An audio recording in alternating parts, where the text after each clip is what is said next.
Welcome, everyone. Good morning to those who are gathered here in the sanctuary and to all who are joining online today. We begin this morning with a musical prelude by Scott DeVoe.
Thank you, Scott. Welcome to the Unitarian Universalist Congregation of Charlottesville. My name is Angela Orbaugh, and my pronouns are she and her, and I am pleased to be leading worship this morning with Reverend Tim Timerson and music director Scott DeVoe. This sanctuary was built over 70 years ago on the homeland of the Monacan people and was once cared for by enslaved people from Africa and their descendants. We honor all who have dwelt here and all in our congregation whose lives led to this moment of our gathering. I now invite us to take a moment to greet others. Those online, you may unmute, and those here in the sanctuary and the social hall are welcome to greet your neighbors, especially those you do not know. We offer a special welcome to newcomers and invite you to join us after the service today in the social hall. Please feel free to take one of our red coffee mugs, and UUCville members and friends, you are reminded to offer a warm welcome to anyone that you see with a red mug. There's also a live stream of the service right now in the social hall, and everyone is invited here and welcome in the sanctuary. The social hall can also be a good option if you'd like to move around and have a roomier space. Many thanks to all of everyone that is helping us share worship here today and online. Our greeters, our ushers, our hospitality team, our wonderful altar decorating team, and special thanks to our AV tech team led by Guru Rachel Buckland. And now we have greetings from board member Renee Brett.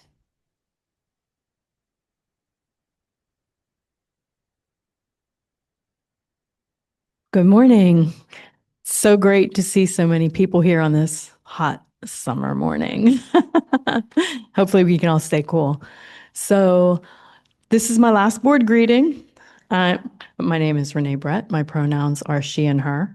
For those of you that don't know me from speaking up here for the past 3 years, I cannot believe that time has gone by so fast. So what I'd like to say is I wanted to say how much being on the board has meant to me. I shared it with the board, but whenever I was asked 3 years ago to join the board, I was like, I don't have time for this. Okay, I'll do it. You guys are awesome. Let's do it.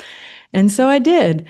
And it was an amazing experience. I learned so much. We have such wonderful leadership in this congregation. The days that I was crazy busy at work, I was on a huge project for the first 2 years, and I oftentimes was like, I work in IT. I was in front of the computer all day. I cannot do another 2-hour Zoom meeting. This day has been too much. And I got online and I went to the meeting and I was like, wow, how refreshing. what a great group, what appreciation. And we've done so much for this congregation in the past 3 years. So I just wanted to share all that, the gratitude that I have. I will still be very active in the congregational data stewards, trying to get Breeze up and running. So for those of you who are not on Breeze, you can get a username and password if you email pledgeminders at uucharlottesville.org. And all of your information is on there. Jude and Kay have been doing terrific work with getting some tip sheets in there so that you could go online and take a look at what you can do when you're on Breeze. But we're going to be working on that. Our team's going to be working on that over the next several months, and you'll be hearing more about that in the fall. And the last thing I want to say is thank you to all the congregants. I cannot tell you how many times in the past 3 years someone has come up to me and just caught me out of nowhere saying, "Hey, thank you so much for your service on the board." I'm like, oh, you're welcome. I love it. It's like better for me than it is for all of you, I think. But yeah, I appreciate it. And thanks, and have a great summer.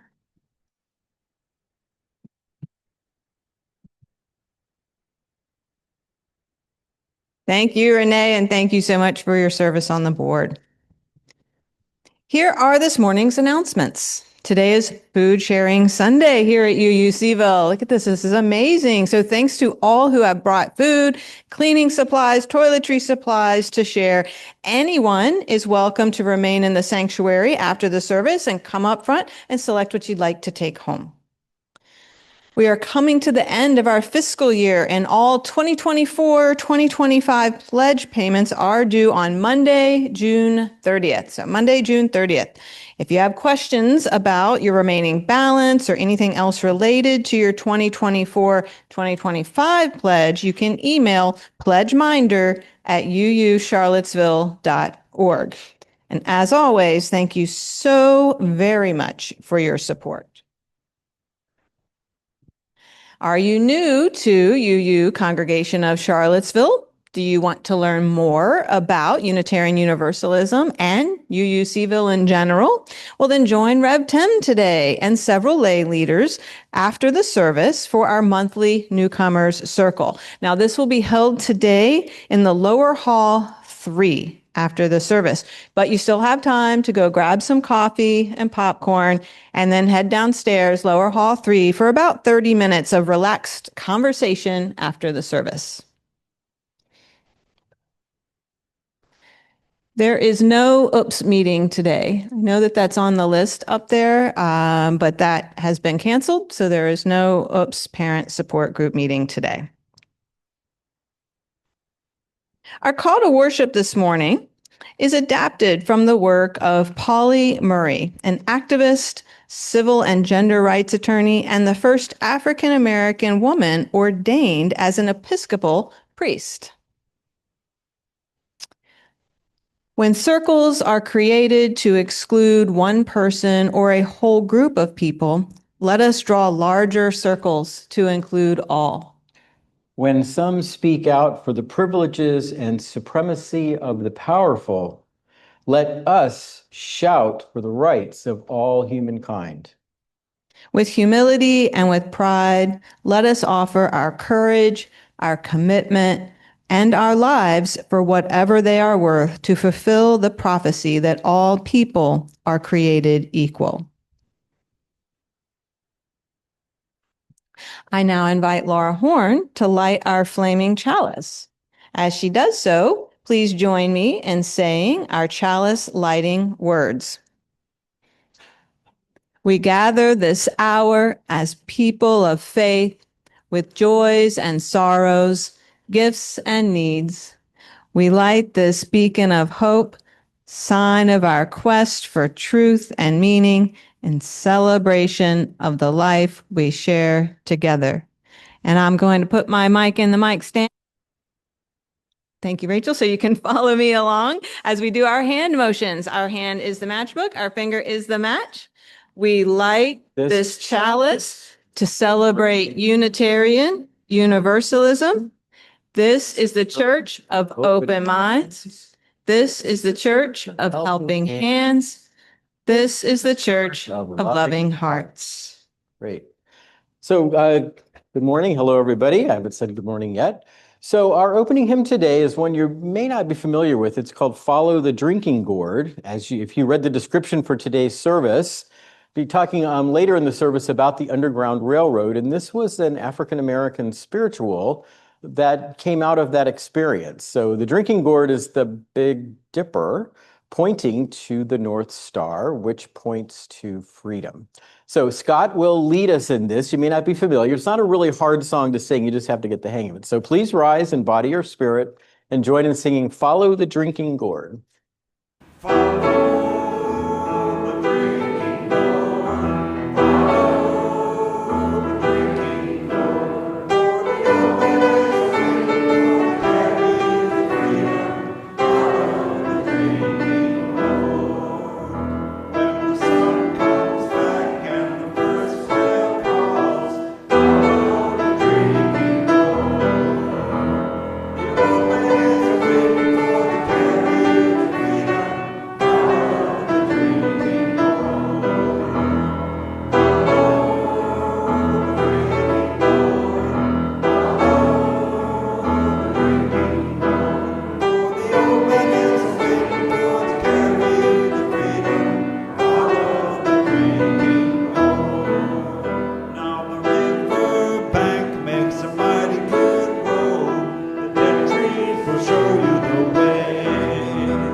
Be seated. So today's service is timed to be in honor of Juneteenth, which of course actually took place a couple of days ago. But I wanted to share a couple of video clips with you from an interview that was recently done by a great African-American commentator and writer, Clint Smith. And he's being interviewed on a morning TV program about why Juneteenth matters today. And so what I've had Rachel do is clip out the interviewer, so we don't need to hear the questions. And you'll see two clips of Clint Smith answering, sort of responding in general to that question. So go ahead, Rachel.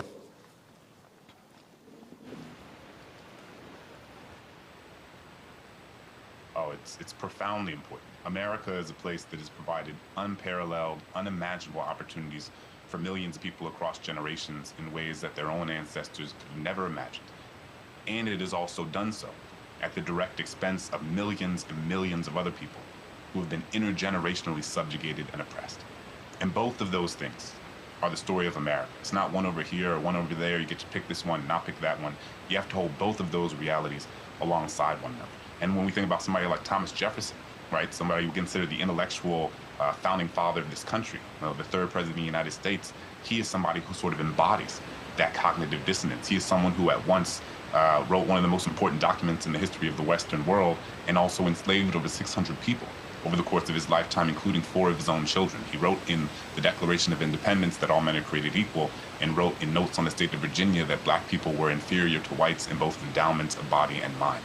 And so I say that because America has a history of complexity, of contradictions, of cognitive dissonance. And I think it's incredibly important for us in the context of slavery, in the context of Jim Crow, in the context of how we treated immigrants, in the context of the LGBTQ movement, for us to hold all of the contradictions of America's promise and America's reality alongside.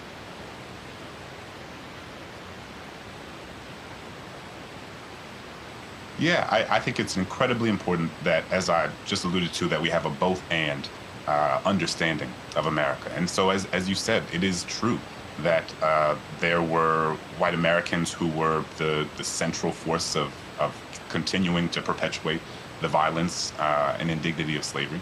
And it is also true that abolition was a multiracial movement.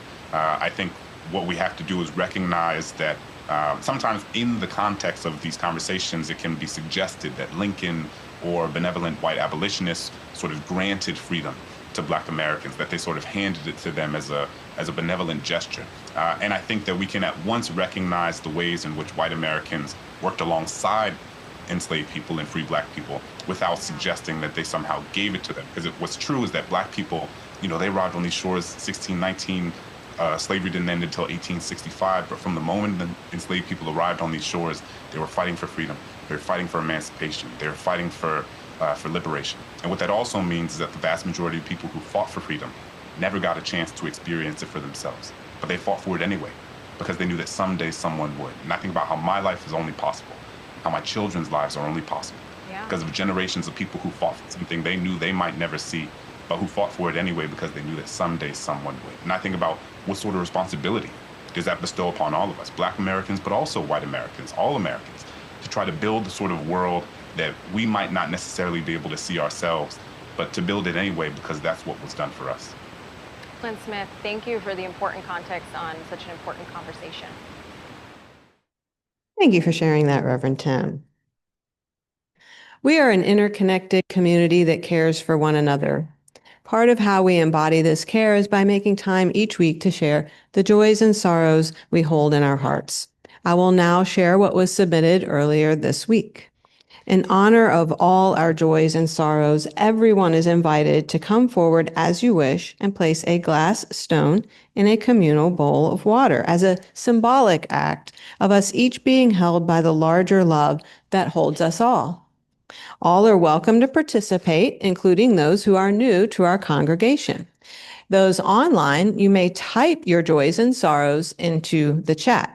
Now we have 2 baskets holding glass stones, one at the back of the sanctuary and the other one right here near the front pews.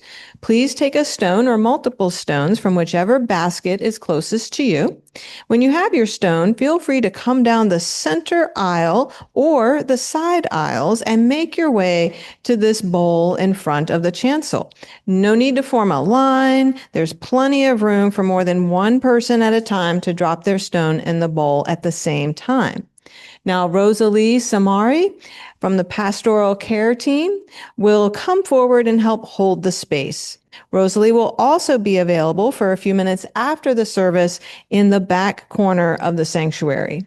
If you are in need of support and just want someone to listen, please stop by and see Rosalie. Those online, you can contact the pastoral care team at pastoral@uucharlottesville.org. Let us begin.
Our first reading is called Edward Walker's Escape from Slavery.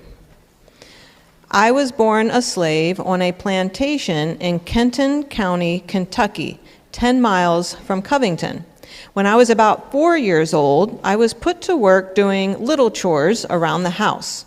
And when I was 10, I worked in the cornfield with the grown-up slaves.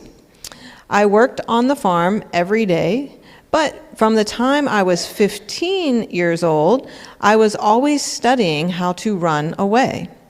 When I was 18, my uncle and his family ran away from a plantation near one belonging to my owner, and they were successful at reaching Canada. But when my owner learned of their escape, he mistrusted me and tried to sell me to a slave trader. I knew that I would be carried down south to New Orleans, and it would be almost impossible for me to ever escape. But before he could sell me, my brother and I worked out a plan of escape. When we carried it out, another slave helped us.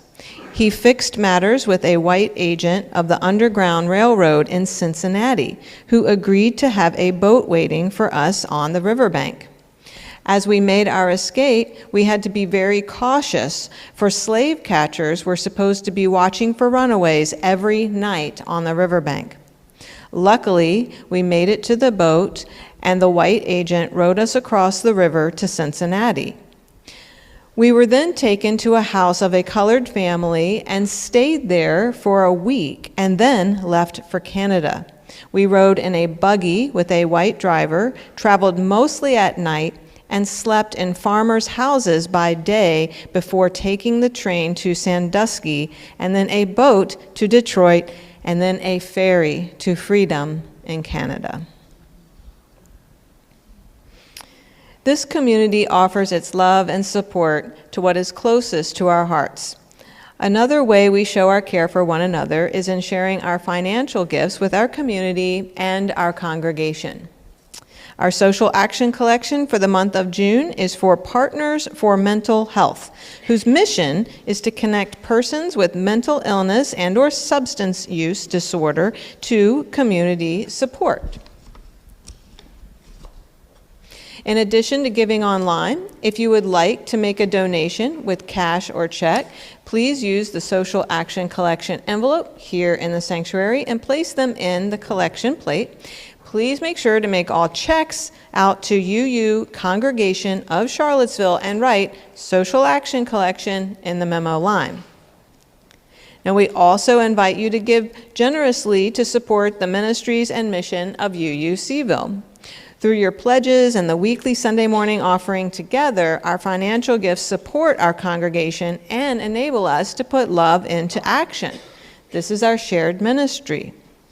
During the music that follows, you can offer your financial support by using the text address or going to our website, and you can also place cash or checks in the collection plates as they are passed. Let us now dedicate all of the many gifts we share with one another by saying, "We accept your gifts with gratitude. May we use them highly for the highest good."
Thank you, Scott. Our second reading is an excerpt from a book entitled Bound for Canaan by Fergus Bordewich, published in 2005. The Underground Railroad's impact on American history was profound. It was the country's first racially integrated civil rights movement, in which whites and blacks worked together for 6 decades, taking great risks together, saving tens of thousands of lives together, and ultimately succeeding together in one of the most ambitious political undertakings in American history. The Underground Railroad was also the nation's first great movement of civil disobedience, as it engaged thousands of citizens in the active subversion of federal law, and for the first time, asserted the principle of personal, active responsibility for others' human rights. Apart from the lives saved, the Underground Railroad's greatest achievement may have been its creation of a true free zone of interracial activity where blacks not only directed logistical and financial operations, but also supervised support networks that included white men and women who were accorded no special status owing to their skin color. In the Underground Railroad, blacks and whites discovered each other for the first time as allies in a common struggle. Perhaps more than any other aspect of our most disheartening racial heritage, the story of the Underground Railroad stands as an answer to slavery's legacy of hurt and shame, reminding us that our ancestors were not always enemies across an unbridgeable chasm of color, and that even a century and a half ago, we were capable of heroic collaboration.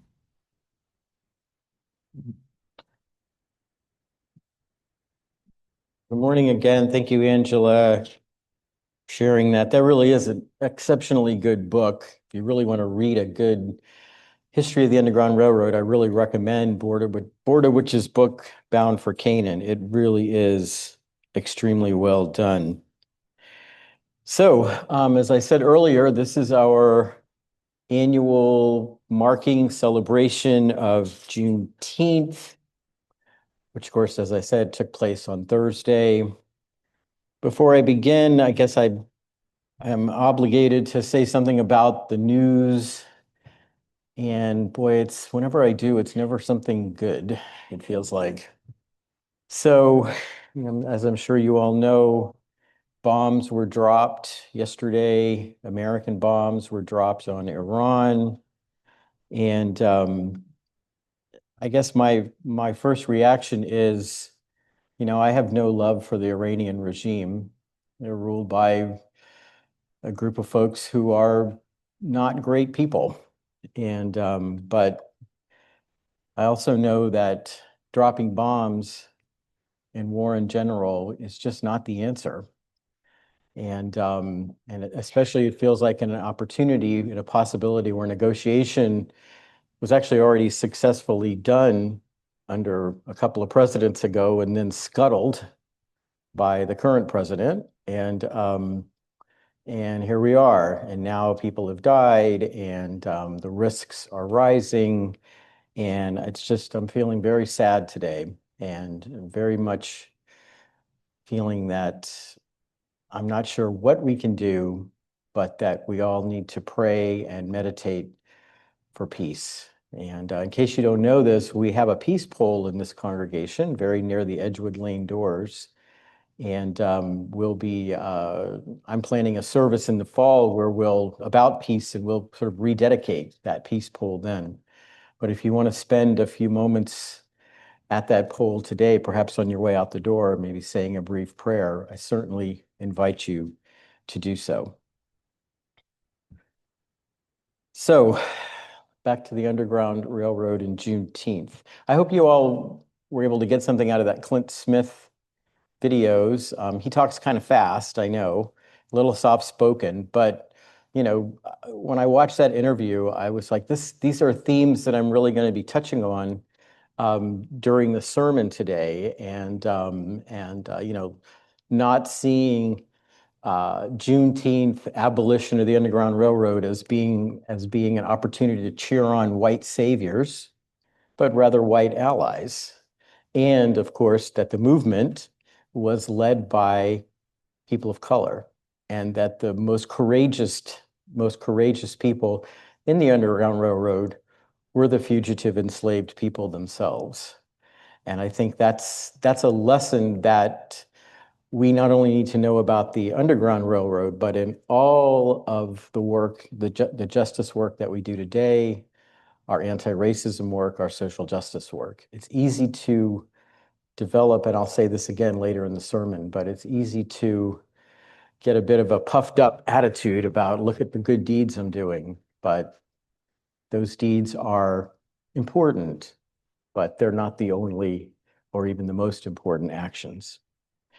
So no matter how many of the testimonials and stories I read about the Underground Railroad, stories about enslaved people making the courageous decision to run away rather than enduring one more day in bondage, or seeing or fearing themselves and their families being ripped apart and sold to the highest bidder, stories about free Blacks in the North who risked their lives and their freedom to help those who were running away.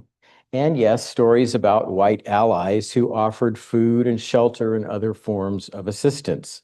No matter how many of these stories I read, I can't help but always be amazed and in awe of the courage and commitment of those who joined together to struggle for freedom and justice along the Underground Railroad, a movement that was illegal, that would have led to arrest and beatings, perhaps worse than that,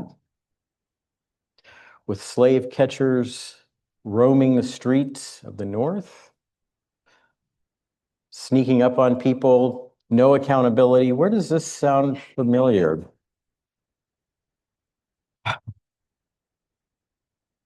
Let's think for a moment about the story of Edward Walker that Angela shared. Here's an enslaved human being who, from a young age, thirsted for freedom.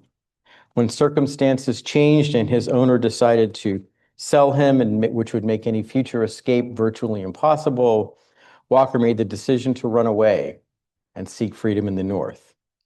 Now, even before he and his brother carried out their bold plan, they received help from another enslaved person who risked their life to make contact with a conductor on the Underground Railroad.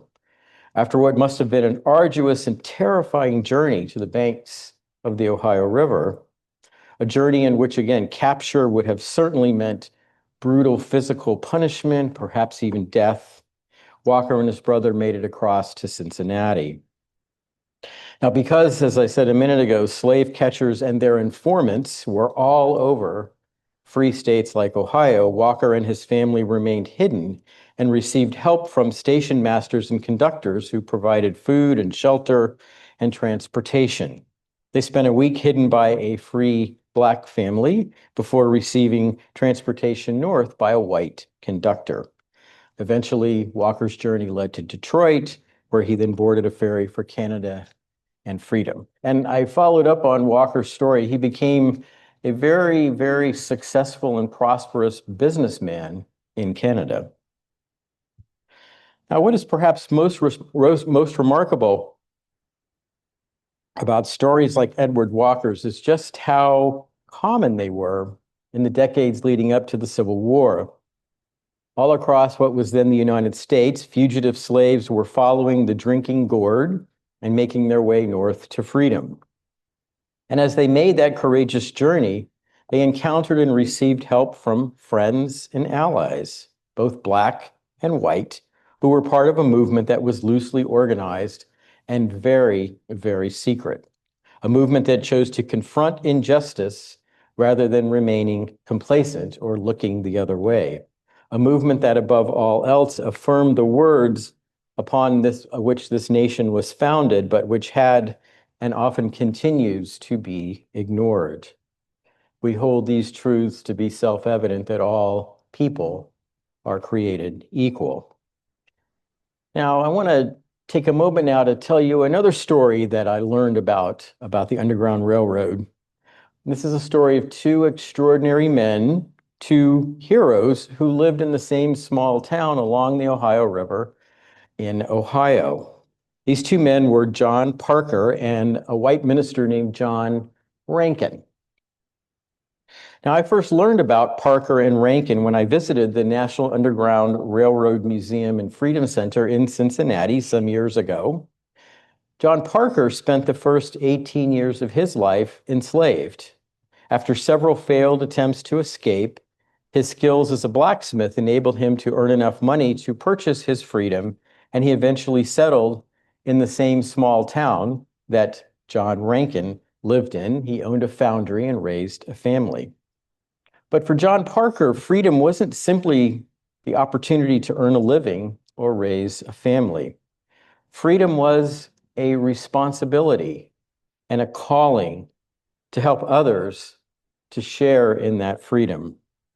Parker served as one of the most courageous, determined, and daring conductors on the Underground Railroad. Night after night, he would get in a boat and journey back across the Ohio River into the slave state of Kentucky, a tremendous risk for him. By his own count, he helped some 400 enslaved people make it to freedom. And he did this at great personal risk and lived for many years with a bounty on his head. Now, those fugitives that Parker helped across the river often found their way to the home of Reverend John Rankin. In fact, Rankin's house stood high above the Ohio River, and every night his wife Jean would light a candle and leave it burning in a window that faced the river. That candle in the Rankin home served as a beacon of safety, freedom, and hope, and was one of the single most important stations along the Underground Railroad. Now, one of the things I find most compelling about John Rankin is the connection he drew between his faith and his activism. Now, Rankin was not a Unitarian or a Universalist. He was a Presbyterian minister and an evangelical Christian. In fact, there's a quote somewhere where he said something about those not wacky, but Universalists. He didn't get them at all. So wacky is not really a 19th century term. But John Rankin believed fervently that the Christian scriptures, the Christian Bible, was a command to treat all people as children of God. He especially found strength and inspiration in a passage that abolitionists frequently looked to and recited from the book of Acts in the New Testament, which simply says, "Out of one blood, God created all people to dwell upon the face of the earth." Now, as much as I admire Rankin's theology and his reading of the Bible, what sets people like him and John Parker and Harriet Tubman and all who risked their lives and their livelihoods on the Underground Railroad was their commitment to action. It is one thing to talk about or to preach about loving one's neighbor or to affirm principles like freedom and justice for all, as we do here in Unitarian Universalism. But what matters most is not what we profess, but how we live those principles and values, and what we are willing to do and to risk in bringing them into being. That is one lesson we must learn from the Underground Railroad and embody in our personal lives and in the life of this congregation. And as the experience of the Underground Railroad illustrates so well, the work of justice must always be collaborative and relational and begin from a place of humility, not self-righteousness or self-congratulation. While history often remembers the exploits of white activists like John Rankin, the true leaders of the Underground Railroad were the formerly enslaved fugitives themselves and conductors like John Parker and Harriet Tubman, whose courage and commitment brought the Underground Railroad into being. Now, that's not to suggest or to diminish the role of allies like John Rankin, and not to say they didn't play an important role. But what I find so remarkable and instructive about Rankin and others like him is that they acted as allies rather than saviors, followers rather than as leaders. Rankin and other white allies built relationships of trust and equality across what historian Fergus Bordewich calls a free zone of interracial activity. Rather than assuming that he had all the answers or that others should inevitably or naturally follow his lead, Rankin listened, learned, and saw how he could best serve the cause of freedom and justice, and then had the courage to act. For John Rankin and other white allies, activism was not something he did for others. Activism was something he did with others. Social justice isn't something that congregations like this do for other people. It's something we do with other people. Now, I must say that this understanding of justice as action-oriented and collaborative is one that does not always come easy, including in Unitarian Universalism. I wish I could tell you that many white Unitarians and Universalists played equally important roles in the abolitionist movement and the Underground Railroad, and did so from that same place of humility and equality that John Rankin did.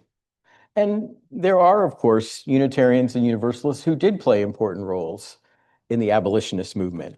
And there were some who did display that same sort of allyship that John Rankin did. One remarkable person was a minister at the First Unitarian Church in Philadelphia named William Henry Furness. I think I've got his picture here, who Sunday after Sunday, year after year, courageously denounced slavery from his pulpit. Denunciations that did not make him very popular, including with some in his own congregation. His name was even sent to the federal government to be investigated. Nothing came of it. But in addition to talking, Furness himself also served as a station. His home in Philadelphia was a station along the Underground Railroad. That's a heroic and courageous story, and one that we certainly ought to tell over and over again. But here's the other side. More often than not, our Unitarian forebears, and I know a bit more about them than the Universalists, failed to speak out or take action. Or if they did it, I'm sorry to say, from a place of arrogance and racial superiority. So I'm about to go after a couple of saints. So Ralph Waldo Emerson, in some of his writings, celebrated the superiority of Anglo-white stock and made reference to the inherent racial inferiority of African Americans in explaining why slavery still existed. Blame the victim, right? Similar arguments were made by Emerson's contemporary, the celebrated abolitionist and Unitarian minister Theodore Parker, whose words I cite from time to time, and who was the first person to actually articulate the idea that the moral arc of the universe is long, but it bends towards justice. Timeless words, right? That Dr. King made famous. Parker, who articulated those words and who was a very active abolitionist, he saw no contradiction in opposing slavery while at the same time claiming that African Americans were that poorest of human creatures, satisfied with slavery, spending more time eating sugar cane and playing the banjo. So why don't, spoken like somebody had no idea what he was talking about. Well, why don't the slaves just get up and leave? Well, easy for you to say, right? So it must be because they're lazy. They don't have any ambition, right? Remember, Emerson and Parker were the radical white humanitarians of their day.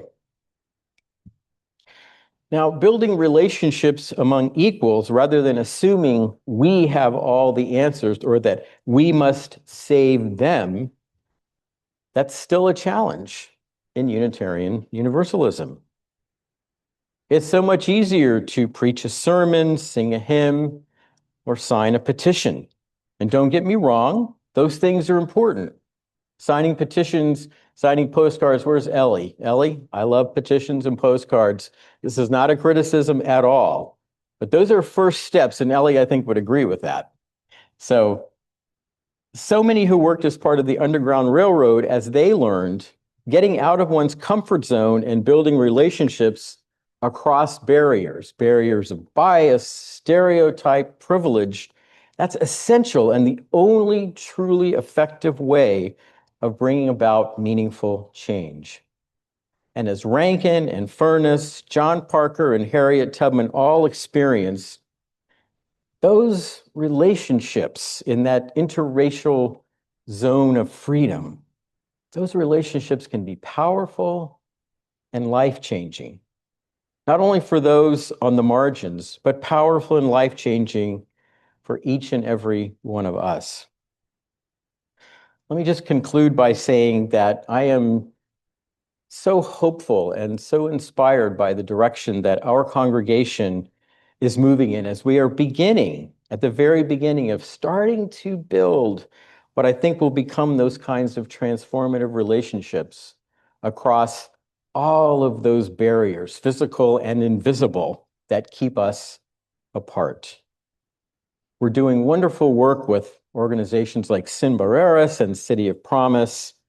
We're starting to build relationships with the Black community in Charlottesville and the Latinx community in Charlottesville. I'm pleased to share as well, and this is something I haven't talked about yet, that been in some really productive conversations with the new executive director at FAR, the Public Housing Associates of Residents, who has invited us to play an active role in the West Haven Community Day, which is coming up in early August. I've got a flyer hanging up out there. There's the flyer there. And I'm volunteering. I'm hoping many of us will volunteer. This is a wonderful way to show up. And, showing up to do whatever. Hand out water. I'm sure it'll be a hot day. Whatever. But just to say, hey, we're here. We're here to pitch in. We're here to help. And this is something that I've been joined the planning committee along with Ann Salamini, who's out there somewhere, and Edith Good. There's Ann. And Edith, of course, is injured right now, but is most certainly with us in spirit. So if you're interested in volunteering, you can scan that QR code. There's one outside, just outside these doors as well. So I hope that you all want to see a really good turnout from our congregation. So let me just wrap up by saying that I don't know if we'll ever see another social movement in this country quite like the Underground Railroad. The courage, the dedication, the commitment to justice, they were incredible. But I do know that if we can learn and come to embody the lessons of that movement, everyone in this room will make a positive difference. We've got to act with boldness, courage, and an unfailing dedication to freedom and justice. We've also got to listen and to learn. We've got to take the time to build relationships rooted in trust and love. If we can do that, we can have both courage and humility, commitment and love. I think we can play a part, maybe a small part, but not an insignificant part, in a renewed movement for freedom and justice, a movement that brings people together to build a better world, a movement that we so desperately need in these troubled times, a movement that will flow like a beautiful, beautiful river, affirming that all people are somebody precious, somebody beautiful, and somebody deserving of freedom and justice. Blessed be and amen. I'd like to invite you to rise in body or spirit and join in singing our closing hymn. I kind of tipped it off there. There's a river flowing. It's number 1007 in the teal hymnal, and the lyrics will be on the screen. Please rise.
Beautiful, beautiful, beautiful. Angela, would you extinguish the chalice? So I'm coming out here today because Rachel has put our closing words on the screen. So I thought we could say them together. These are some powerful words. They're in the gray hymnal from W.E.B. Du Bois, a great advocate and fighter for freedom in his life. So why don't we say these together? Now is the accepted time, not tomorrow, not some more convenient season. It is today that our best work can be done, and not some future day or future year. It is today that we fit ourselves for the greater usefulness of tomorrow. Amen. I feel like a coach. Go make it happen, huh? There we go. Yep. So thank you all so much for coming today. And hope to see many of you at the Newcomer Circle. And make sure you get a cold drink. Okay. Amen. Okay. Yes. Oh, did you move this? Oh, thank you.